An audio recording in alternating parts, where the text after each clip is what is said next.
ငယ်ချင်းတို့ဒီရက်ပိုင်းလာစာထုတ်ပြီးရင်ခဏလေးနဲ့ပိတ်ဆိုင်ကဘယ်ရောက်တော့မှမသိပျောက်သွားတာမျိုးခံစားနေရလား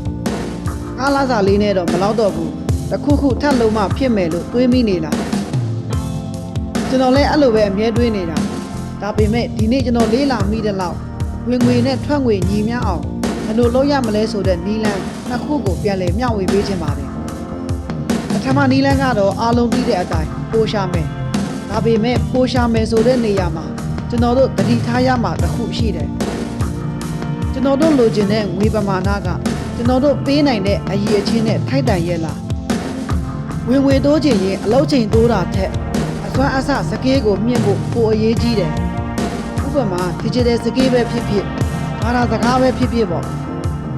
ကိုကဈေးကြီးတဲ့ပစ္စည်းတစ်ခုဖြစ်ချင်ရင်အထက်က performance ကလည်းကောင်းနေဖို့လိုပါတယ်ဒါကြောင့်ပိုရှာခြင်းရင်ကိုအရင်ဆုံး invest လုပ်ဖို့လိုပါတယ်ဒုတိယနီလန်ကတော့ short သုံးတာအခုလူငယ်တွေတော်တော်များများကသိတဲ့သဘောမကျကြဘူးဒါပေမဲ့အမှန်တရားတစ်ခုရှိတယ်တကြက် short သုံးနိုင်တာကတကြက်ပိုဝင်လာတာနဲ့အတူတူပဲမလိုလားအပ်တဲ့ separation တွေဖြစ်အလိုက်ဝဲနေတဲ့ပစ္စည်းတွေဒါကိုဖြတ်တောက်လိုက်ရင်ကိုယ့်လက်ထဲမှာပိုက်ဆံအဒတင်ပိုကျန်လာလိမ့်မယ်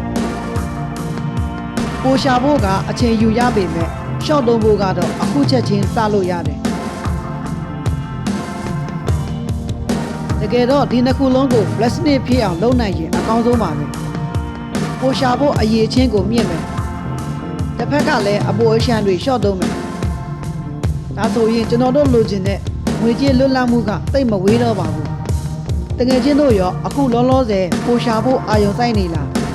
ဒါမှမဟုတ်ရှောက်သုံးဖို့ကြိုးစားနေလားခွန်မတ်မှာပြောသွားအောင်တော့ကျွန်တော်တို့အတူတူလေးလာပြီးရှေ့ဆက်ကြတာပေါ့